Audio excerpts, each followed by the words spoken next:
Hello दोस्तों, रोचक कथाएं चैनल में आप सभी का स्वागत है। आज मैं आपको हरितालिका तीज की कथा सुनाने जा रही हूँ। जो स्त्री इस कथा का श्रवण करती है उसे 7 जन्मों तक सुख सौभाग्य प्राप्त होता है। अतः इस कथा को पूरा सुने। तो शुरू करते हैं आज की कथा। एक बार भगवान शिव ने पार्वती जी को उनके पूर्व जन्म का स्मरण कराने के उद्देश्य से इस व्रत के महात्म की कथा कही थी। श्री भोले शंकर बोले, हे गौरी, पर्वतराज हिमालय पर स्थित गंगा के तट पर तुमने अपनी बाल्यावस्था में 12 वर्षों तक अधोमुखी होकर घोर तप किया था। इतनी अवधि तुमने अन्न न खाकर पेड़ों के सूखे पत्ते चबाकर व्यतीत किए थे। माघ की विकराल शीतलता में तुमने निरंतर जल में प्रवेश करके तप किया।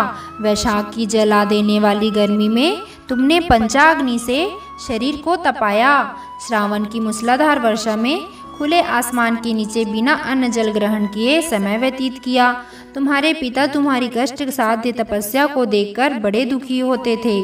उन्हें बड़ा क्लेश होता था। तब एक दिन तुम्हारी तपस्या तथा पिता के क्लेश को देखकर नारद जी तुम्हारे घर पधारे। तुम्हारे पिता ने हृदय से अतिथि सत्कार करके उनके आने का कारण पूछा। नारद जी ने कहा, गिरिराज, मैं भगवान विष्णु के भेजने पर यहाँ उपस्थित हुआ हूँ। आपकी कन्या ने बड़ा कठोर तप किया है। इससे प्रसन्न होकर वे आपकी सुपुत्री से विवाह करना चाहते हैं। इस संदर्भ में आपकी राय जानना चाहता हूँ। नारद जी की बात सुनकर गिरिराज गदगद हो उठे। उनके तो जैसे सारे क्लेश ही दूर हो गए। प्रसन्नचित होकर वे बोले, श्रीमान, यदि स्वयं विष्णु भगवान मेरी कन्या का वरण करना चाहते हैं तो भला मुझे क्या आपत्ति हो सकती है। हे महर्षि, यह तो हर पिता की इच्छा होती है कि उसकी पुत्री सुख संपदा से युक्त पति के घर की लक्ष्मी बने। पिता की सार्थकता इसी में है कि पति के घर जाकर उसकी पुत्री पिता के घर से अधिक सुखी रहे। तुम्हारे पिता की स्वीकृति पाकर नारद जी भगवान विष्णु के पास गए और उनसे तुम्हारे ब्याह के निश्चित होने का समाचार सुनाया। मगर इस विवाह संबंध की बात जब तुम्हारे कान में पड़ी तो तुम्हारे दुख का ठिकाना न था। तुम्हारी एक सखी ने तुम्हारी इस मानसिक दशा को समझ लिया और उसने तुमसे उस विक्षिप्तता का कारण जानना चाहा। तब तुमने बताया, मैंने सच्चे हृदय से भगवान शिव शंकर का वरण किया है, किंतु मेरे पिता ने मेरा विवाह विष्णु जी से निश्चित कर दिया। मैं विचित्र धर्म संकट में हूँ। अब क्या करूँ?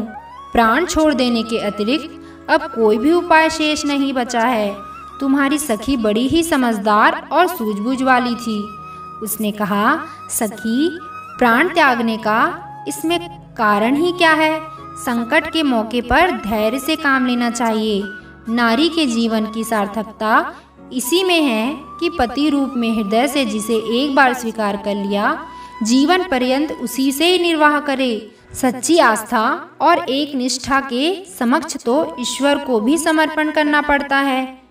मैं तुम्हें घनघोर जंगल में ले चलती हूँ, जो साधना स्थली भी हो और जहाँ तुम्हारे पिता तुम्हें खोज भी ना पाए। वहाँ तुम साधना में लीन हो जाना। मुझे विश्वास है कि ईश्वर अवश्य ही तुम्हारी सहायता करेंगे।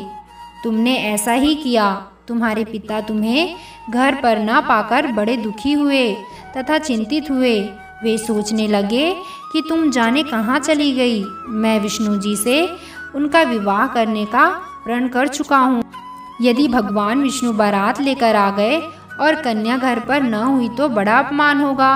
मैं तो कहीं मुंह दिखाने के योग्य भी नहीं रहूँगा। यही सब सोचकर गिरिराज ने जोर शोर से तुम्हारी खोज शुरू करवा दी। इधर तुम्हारी खोज होती रही और उधर तुम अपनी सखी के साथ नदी के तट पर एक गुफा में मेरी आराधना में लीन थी। भाद्रपद शुक्ल तृतीया को हस्त नक्षत्र था। उस दिन तुमने रेत की शिवलिंग का निर्माण करके व्रत किया। रात भर मेरी स्तुति के गीत गाकर जगी। तुम्हारी इस कष्ट साध्य तपस्या के प्रभाव से मेरा आसन डोलने लगा। मेरी समाधि टूट गई। मैं तुरंत तुम्हारे समक्ष जा पहुंचा और तुम्हारी तपस्या से प्रसन्न होकर तुमसे वर मांगने के लिए कहा।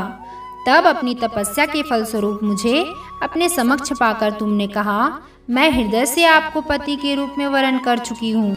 यदि आप सचमुच मेरी तपस्या से प्रसन्न होकर आप यहाँ पधारे हैं तो मुझे अपनी अर्धांगिनी के रूप में स्वीकार कर लीजिए।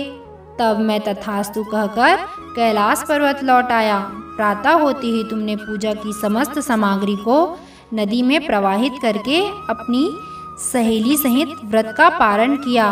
उसी समय अपने मित्र बंधु व दरबारियों सहित गिरिराज तुम्हें खोजते खोजते वहां आ पहुँचे और तुम्हारी इस कष्ट साध्य तपस्या का कारण तथा उद्देश्य पूछने लगे। उस समय तुम्हारी दशा को देखकर गिरिराज अत्यंत दुखी हुए और पीड़ा के कारण उनकी आंखों में आंसू उमड़ आए थे। तुमने उनके आंसू पोंछते हुए विनम्र स्वर में कहा, पिताजी, मैंने अपने जीवन का अधिकांश समय कठोर तपस्या में बिताया है। मेरी इस तपस्या का उद्देश्य केवल यही था कि मैं महादेव को पति के रूप में पाना चाहती थी। आज मैं अपनी तपस्या की कसौटी पर खरी उतर चुकी हूँ।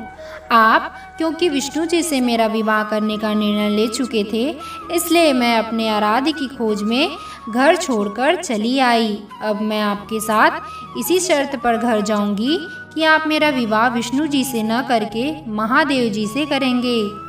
गिरिराज मान गए और तुम्हें घर ले गए। कुछ समय पश्चात शास्त्रोक्त विधि विधान पूर्वक उन्होंने हम दोनों को विवाह सूत्र में बांध दिया।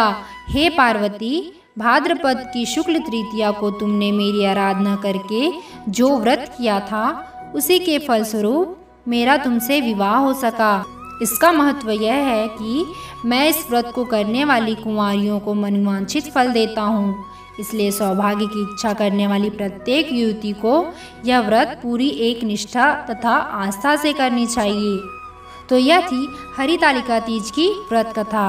बोलो भगवान शंकर और माता पार्वती की जय।